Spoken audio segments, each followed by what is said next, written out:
नेपाल में जनजेट का प्रदर्शन हुआ है और तेज प्रदर्शनकारी युवकों ने तोड़फोड़ और आगजनी की है। अब तक 20 लोगों की जान जा चुकी है, 300 से अधिक लोग घायल हैं। 7 शहरों में कर्फ्यू और 3 मंत्रियों ने इस्तीफा अभी तक दे दिया है। पीएम केपी ओली ने आज शाम एक सर्वदलीय बैठक बुलाई है। नेपाल से सटे बिहार के 7 जिलों में बॉर्डर सील किए गए हैं। ये बड़ी जानकारी हम आप तक पहुंचा रहे हैं। नेपाल में हालात बिल्कुल से ठीक नहीं है। कई जगह प्रदर्शन उग्र हो चुका है और कई जगह पर आगजनी की घटनाएं भी देखने को मिली। हमारे साथ लगातार प्रदीप जी जुड़े हुए हैं। प्रदीप जी, नेपाल में अभी क्या कुछ हालात देखने को मिल रहे हैं? किन किन जगह पर प्रदर्शन बहुत ही उग्र देखने को मिल रहा है?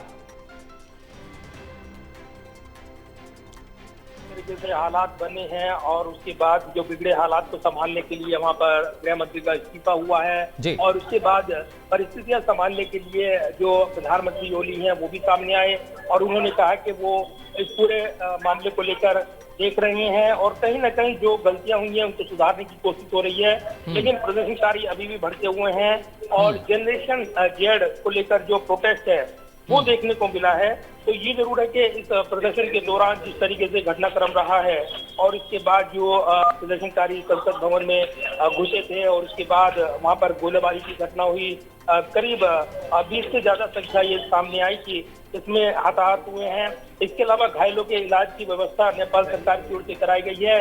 लेकिन जो प्रदर्शन भड़का है उसने निश्चित तौर पर बड़े सवाल खड़े किए हैं और इसके लिए अब जो है प्रदर्शनकारी आगे इस प्रदर्शन को बढ़ाते हुए नजर आ रही हैं। इसको राजनीतिक संरक्षण भी विरोधी गुटों की ओर से मिलता हुआ नजर आ रहा है और इसके लिए बड़े सवाल है कि ये प्रदर्शन जो अब राष्ट्रपति भवन के दरवाजे तक पहुंचता हुआ नजर आ रहा है, इसको कैसे प्रदर्शनकारी आगे बढ़ाएंगे।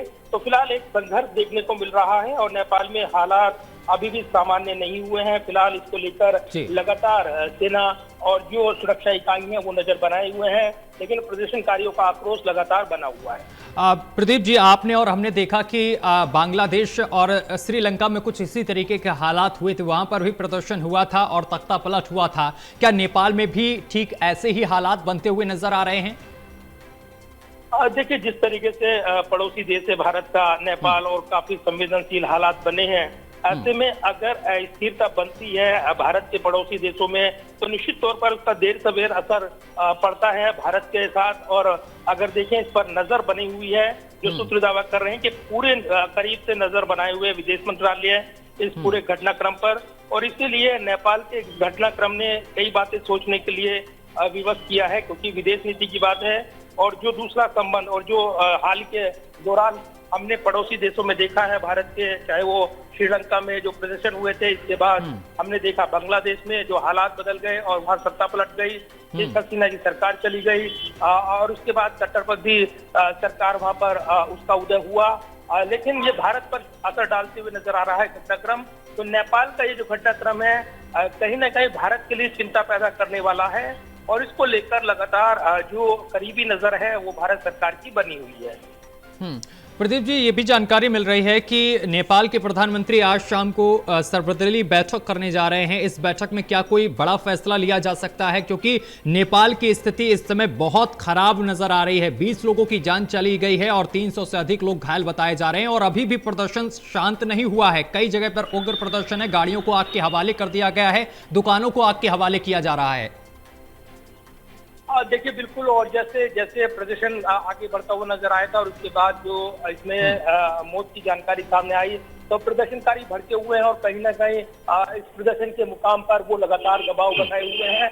तो पूरे घटनाक्रम में लगातार नए मोड़ देखने को मिल रहे हैं। नेपाल में हालात जो है पूरी तरीके से सामान्य नहीं है, असामान्य हालात बने हुए हैं और इसको लेकर अब जो डैमेज कंट्रोल करते हुए ओली सरकार नजर आ रही है उसमें वो कितना कंट्रोल कर पाएंगे, बड़े सवाल है। फिलहाल बैठक बुलाई गई है, लेकिन जिस तरीके से इस प्रदर्शन के बाद सुरक्षा को लेकर और जो गोलियां चलाई गई और जो प्रदर्शनकारी इसमें हताहत हुए उनको लेकर नया मुद्दा बनता हुआ नजर आ रहा है। फिलहाल जनरेशन जेड जो इस आंदोलन को लेकर उनके वॉलंटियर्स इसको लीड कर रही हैं, तो अब ये अगर प्रदर्शन यहाँ पर राजनीतिक हाथों में जाता है तो हालात और बिगड़ सकते हैं और इसी को लेकर भागते हुए ओली सरकार अब इसका एक समाधान निकालने की दिशा में आगे बढ़ रही है। सोशल प्लेटफॉर्म पर जो बैन लगाया गया था उसको हटाया गया है। तो प्रदर्शन के आगे झुकी है सरकार, लेकिन परिस्थितियां अभी भी सामान्य नहीं है और इसलिए एक बड़ा तनाव इस वक्त नेपाल में देखने को मिल रहा है। प्रदीप जी, बताया जा रहा है कि 7 शहरों में कर्फ्यू लगा दिया गया है। ऐसे में नेपाल के किन शहरों में हालात बहुत अधिक खराब हैं? देखिए, राजधानी काठमांडू में हालात सामान्य नहीं है। इसके अलावा पोखरा, इसके अलावा विष्णुपुर, इसके अलावा जो शहर है अन्य, वो भी प्रभावित बताए जा रहे हैं पूरे घटनाक्रम के बाद। और कर्फ्यू लगाने के बाद हालात को सामान्य करने के लिए लगातार प्रशासन और पुलिस और सुरक्षा कर्मी लगे हुए हैं, लेकिन फिर भी प्रदर्शनकारी भड़के हुए हैं और उनका प्रदर्शन जो है वो लगातार आगे बढ़ता हुआ नजर आ रहा है। तो नेपाल के हालात पर लगातार नजर बनी हुई है और ये पल पल बदलता हुआ हालात इस ओर इशारा कर रहा है कि हालात सामान्य करने के लिए अभी और भी जद्दोजहद करनी पड़ेगी। फिलहाल एक्शन आगे क्या लिया जाएगा, क्योंकि प्रदर्शनकारी भड़के हुए हैं और जो हताहत हुए हैं उनके साथ ही उसके बाद उन्होंने इस प्रदर्शन को आगे बढ़ाने का भी ऐलान किया है। बहुत शुक्रिया आपका प्रदीप जी, हमारे साथ जुड़ने के लिए और तमाम जानकारी साझा करने के लिए।